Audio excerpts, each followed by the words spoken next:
Protostera ruins my ladder. Don't see no green at all. Even if I could, it would all be fake. Cheryl's pictures on my wall. It reminds me that it's not so bad.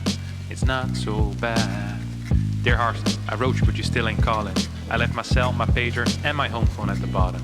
I sent about 100 Google Docs in autumn. You must not have got them. There probably was a problem at the balance complaint office or something. Sometimes I spam complaints too sloppy when I jot them. But anyways, F it. What's been up, man? How's your Zerg to GM? I'm a Zerg too. I'm about to be Masters. If I have a Master bother, guess what they will call me? They'll call me Baby Cyril.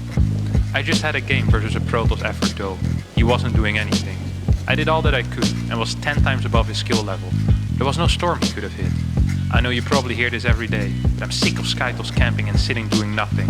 I even watched all the Lambo guides that I could find on the internet and watched Cyril every day. I got a replay folder full of Cyril's games and his VODs as well. I like the crap you did with Rainer and Lambo. You and the boys slay. Anyways, I hope you get this, man. Hit me back, just to chat through the your biggest fan. This is Stan. My points are gone, I'm wondering why I put it SC up at all. Protostera ruins my ladder. Don't see no green at all. Even if I could, it would all be fake. Cyril's pictures on my wall. It reminds me that it's not so bad. It's not so bad.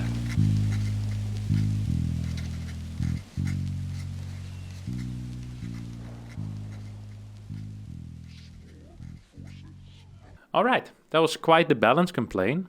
And it seems like our good friend here has some trouble. The ZVP enjoyer, he's called on the ladder. He has some trouble with Skytos camping, sitting around doing nothing. First of all, very nice balance complaint. Creative indeed. Good job, good job. Let's have a look at this game though. See if you're as creative in playing the video game as you are creative in writing complaints about the video game. So, actually, I didn't even check what league you are. Let's do that first, huh? What is a Diamond EU 4300? So, pretty decent player. Okay, on the way to Masters, that's for sure. If you're Diamond and 4.3k MMR, you're on the way to Masters. You're getting close to it. Let's see if that's going to be if that shows here. All right. Opponent is Meta, who is of course a Protoss player. We're going to be paying some attention to the Protoss player, and we're going to be paying some attention to the Zerg player as well. Look at this. This is beautiful. He also has the rapid fire on the move command. You can see it whenever he moves his units. Just infinite spam. So I think the APM, yep, it's going to be really high because of rapid fire. This is the beauty of watching Zerg replays. It doesn't matter what level the Zerg is.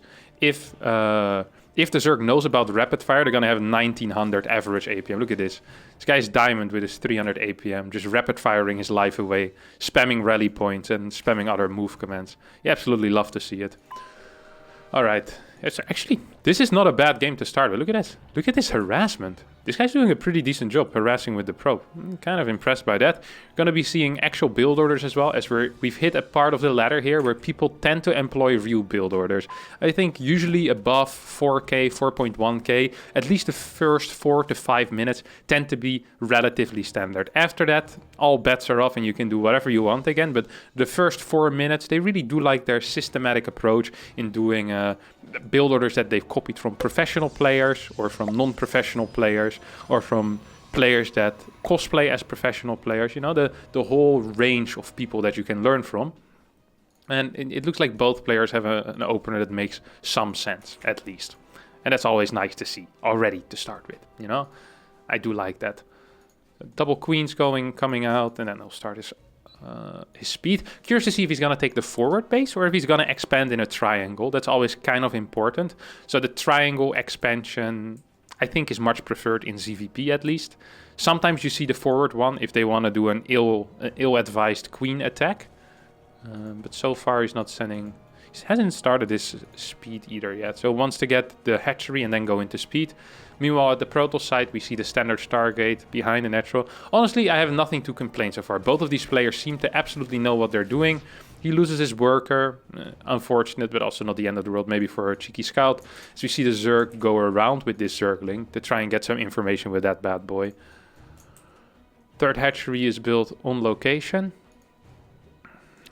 the way it's supposed to be. It would be really odd if the third hatchery was built in the main base, but I've seen things in my time, all right? I've seen some things. I remember one time I got a replay where Command Center started building a planetary on the other side of the map.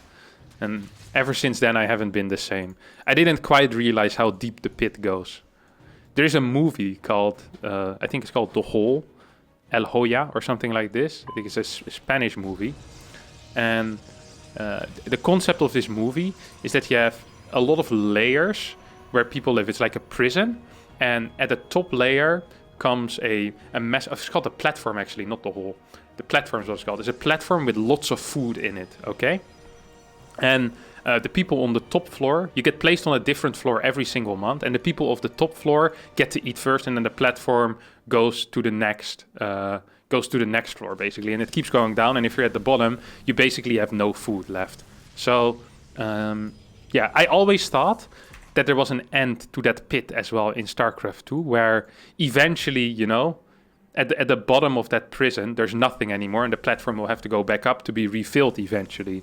In StarCraft 2, that doesn't seem to be the case. There's a bottomless pit of complete idiots there. Like, it just keeps going down. They actually infinity. When mathematicians think about infinity, they think about the amount of crap players that there are in StarCraft 2. And that is how they come close to an estimation of what the number infinite actually means. This is true. You can Google this.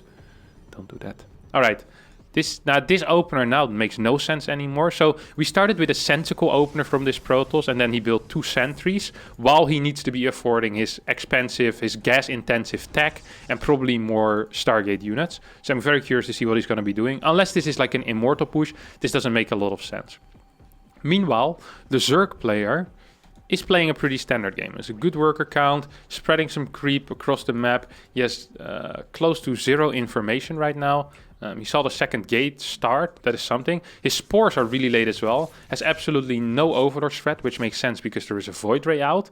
But he also doesn't have his queens in proper positions and didn't have spores ready in the bases where he needed to have them. Even though there is a Void Ray, you can still like put an Overlord over here or over here.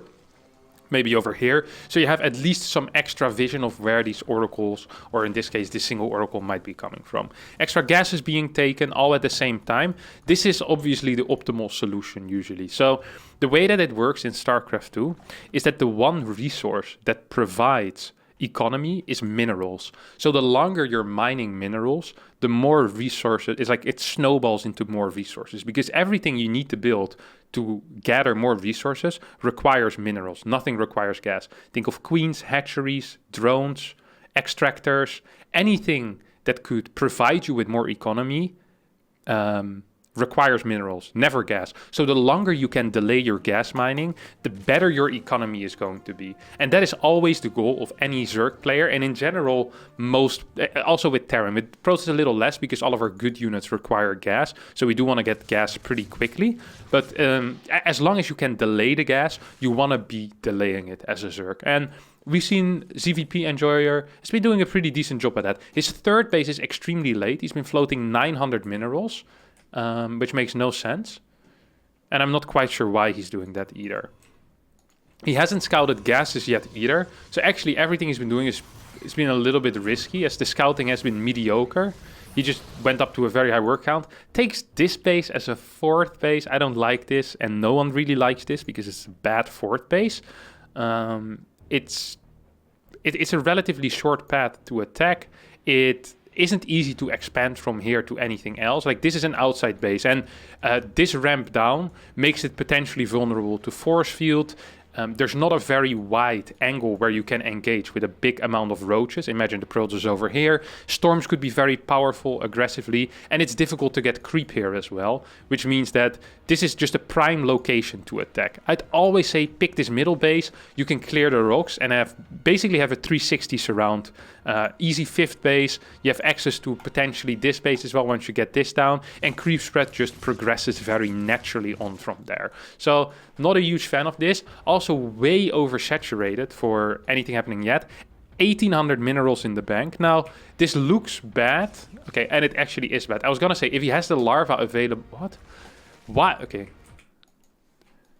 If you're long distance mining with, what is this, 20 workers or something, you just should take this gas. Because as a Zerg, eventually against TOS, you are going to need the gas. And it's better to take the gas than long distance mining. Before you saturate your fort base, you always take the 6th gas in this matchup. The only time you don't is in like ZVZ, when you're messing roaches, or in ZVT when you're playing Ling Bane off of 4 gas, or maybe if you're really old school, Ling Bane Hydra off of 5 gas, but that isn't very popular anymore because it sucks.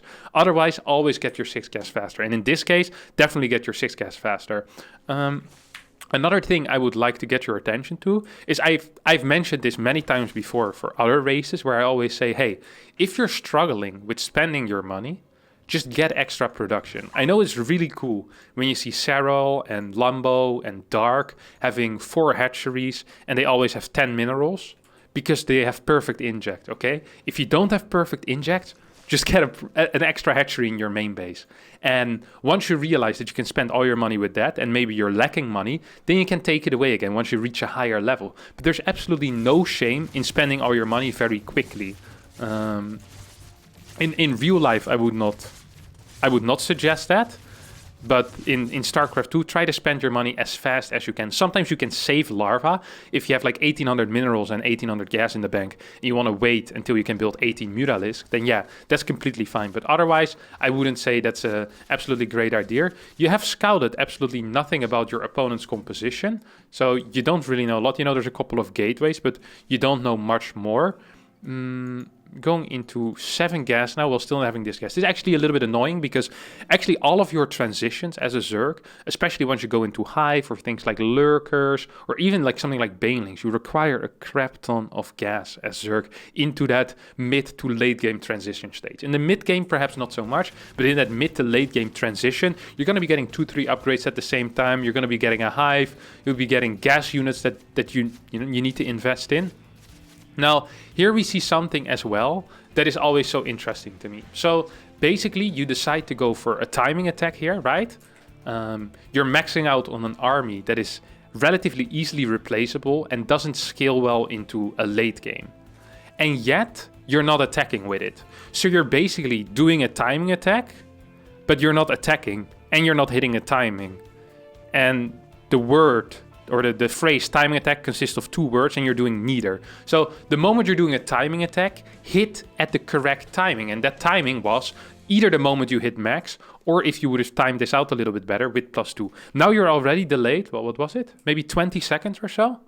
Where you probably could have been hitting faster. You're just kind of running around doing nothing. Because for whatever reason, all of these units are so late. You were floating a lot of money, you could have built these earlier. If you're hitting timings, the main thing of the timing is to hit as fast as possible. So it might look nitpicky to talk about 10, 15, 20, 30 seconds, but 30 seconds is the difference between Storm finishing and not finishing. It's the difference between 1 Immortal extra being out or a cannon and a battery finishing up, you know? These things do matter. So to start the fight off, you're going to walk into 2 stasis wards, but you do catch your opponent out of position because he had 0 map control. So this is probably going to be a pretty decent fight here. There's a couple of storms. You're not aware of that. Whatsoever, but now you see it. So you start pre-splitting. This is very good. The fight so far, control-wise, has been pretty good. I don't really like that you're sending 8 Hydras here, because this is a lot of DPS that could be assisting you in the battle. I think if you do 3 Hydras, you still get a lot of workers and you have a little bit extra DPS. Doesn't matter too much because you absolutely just destroyed your opponent, okay? You have infinite larva in the bank. You killed a crap ton of workers. You killed every single unit that he ever had.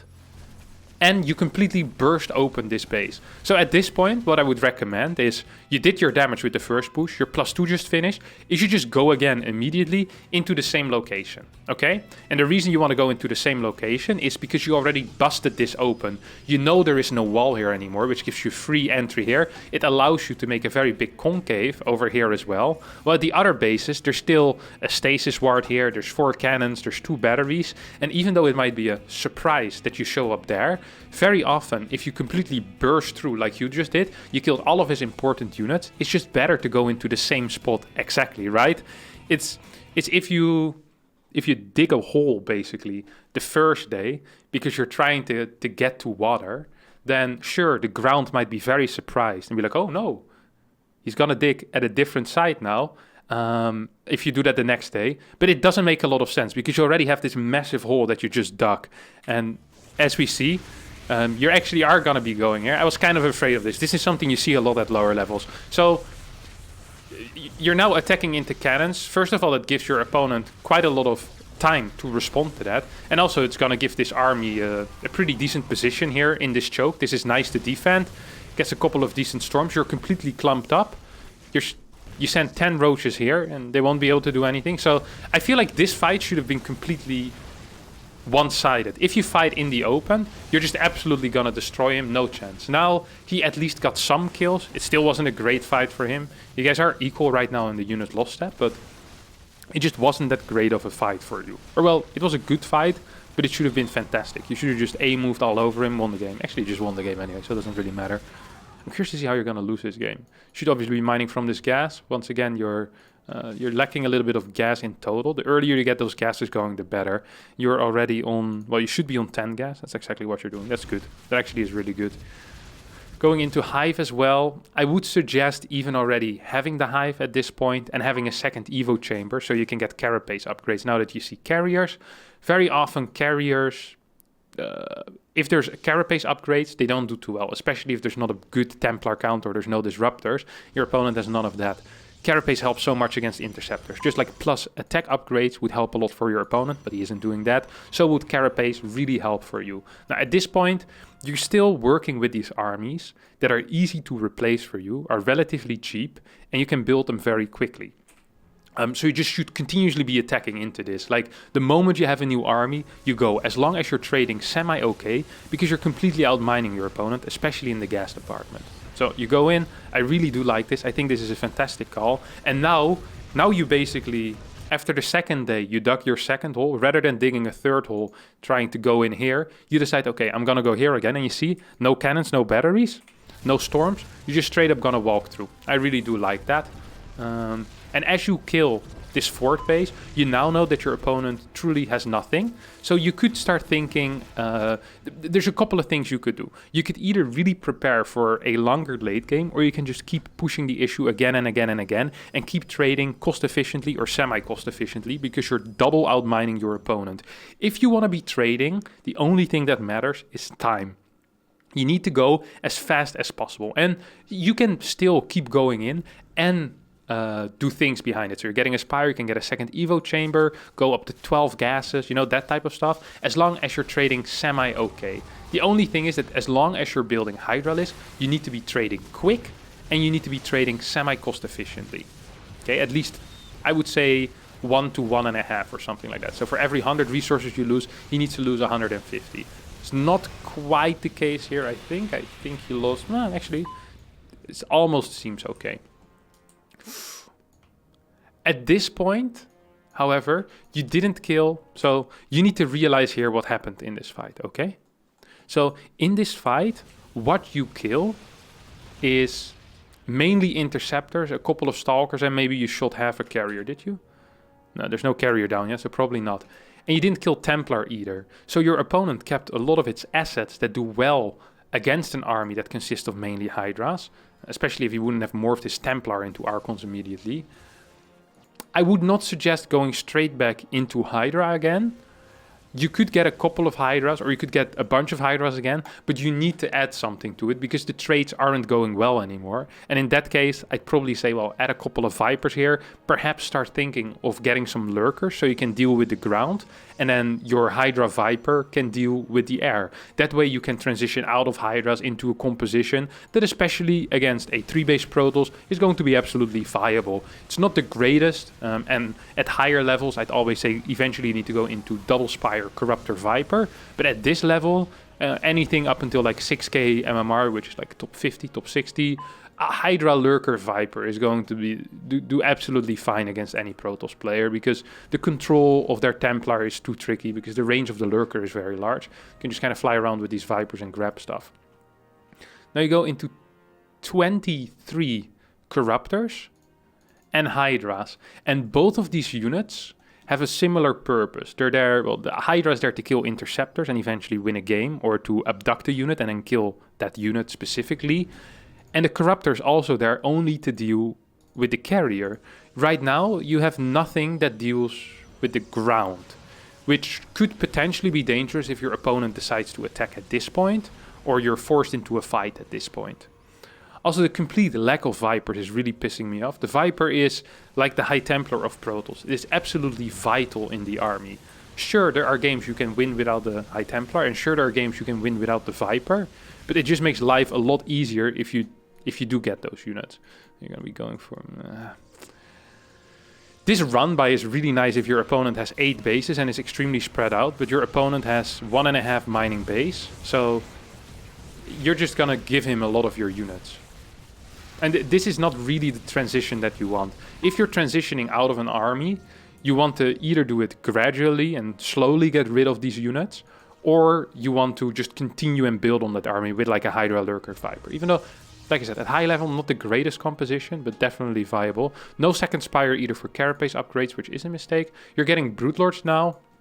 So the army composition most likely is going to be Broodlord, Corruptor, Infestor, Viper, as that is probably the most correct composition there is to go into a late game. As long as there's no Tempest out, most of the time Zerg is going to be absolutely fine with that army. And once there's Tempest out, you can often use small run-bys to deal with outside bases. You do need some type of spellcasters though, or you're going to be fighting against a bunch of spellcasters without any spellcasters, and that can be very tricky, especially because your upgrades also kind of suck, okay?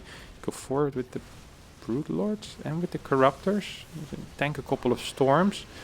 This is not the greatest control of the Corruptors. What was that last shot? Did you... Okay, let's just follow, okay? So the first shot is on this carrier. The second shot is on a different carrier. Then you go back to that carrier. You clear that first carrier, so 4 shots, 2 carriers. You shoot this. And here, I guess you turn around too fast. So rather than getting 3 carriers, you only got 2. And then you keep pushing. I'm not quite sure if you can keep pushing. Look how low all of your Corruptors are, and look how much stuff he still has. This is not really the way you want to be fighting. You're gonna kill most of the ground, but I mean, you just don't have enough units to kill his air. He could have just used the carriers and beaten you there. Probably should have returned a little. You're just dead now. You don't really have upgrades. You're losing all of your Broodlords. Your Spores also could have been pushed forward, by the way. I kind of forgot about those. That was the game? I guess you were kind of dead if he would have attacked, but he wasn't attacking. Still had pretty decent income, especially gas income was good. I don't know. I'm not sure, A, if you should have left, and B, why you would complain about a game like this. It seems pretty clear to me that you're a single hotkey user. You use one hotkey and you just go with that army and you expect to win. And then you're probably also the type of guy that completely complains about carrier A move. All you did this game was A move with armies, and sometimes your army was better and then you won, and sometimes your army was worse and then you lost the fight. Like, you need to improve your army in order to win fights. This is a little bit of a confusing game, because very often when I get these games, I see the Zerg working hard and, you know, with 2-3 control groups, Infestors and Vipers, but you didn't even have upgrades on your second army composition. Like, I just don't understand what your goal was here. You did fantastic with the Roach Hydra timing. Your macro seems completely fine. Your creep threat for a 4.3k player was great as well, but your unit control was quite frankly atrocious. You did very little correct. I mean, you just kind of A-moved into this area, and then there was some pre-splitting going on initially with the Roach Hydra. Then the second attack, I mean, you just A-moved again. Then the attack over here, you A-moved, but you had no spellcast. Like, I really can't say anything here except your army composition just wasn't good. Everything else you did was good. Like, your macro was completely fine, but, you know, if your goal in life is to build a boat, and the only tool you have is a toothpick, it's just going to be really difficult to build a boat. And I know there's people that build these small-sized boats out of toothpicks, and I'm sure there's one guy that spent 12 years of his life building a massive boat out of toothpicks. And I'm sure you guys will talk about it in the comment, but in general, if you're going to build a boat, the toothpick is not the thing, the material you want to use. You want to use like planks and hammers and I guess nails and saws and that type of stuff. You just had the incorrect tools, not easier or harder tools. You just didn't have the correct tools. You just used Corruptor Broodlord without upgrades to end with. Corruptor Broodlord is fine, but they require the supplement of the Infestor. So Honestly, your micro, well, it was non-existent, so you get a neutral stamp there. I guess we make that orange, maybe? The orange stamp, neutral, no clue. We didn't see it. Maybe it exists, maybe it doesn't. Then your macro was fantastic, especially for this level. Like, you completely out-macroed your opponent. You had insanely good creep spread, but your unit composition just freaking sucked. Like, you massed Hydras one too many times. You built 30 Hydras when you shouldn't anymore. Or you should have transitioned out of it and probably have gotten Carapace upgrades a long time ago. And then you went into Corruptor Broodlord. You A-moved into your opponent. You were like, well, I didn't win. This game sucks. It's broken. Yeah, I that was god-awful. Like, actually, a monstrosity. Terrible. Terrible is the stamp I want on the unit comp. Bam. And altogether, that makes it, sorry to say, a massive... suck. Ding. Sorry, you do suck. All right, that's going to be it for today's episode of Iotis. If you enjoyed it, be sure to hit the like button, subscribe to the channel. We'll see you all next time for a new video. Thanks so much for watching, and bye-bye.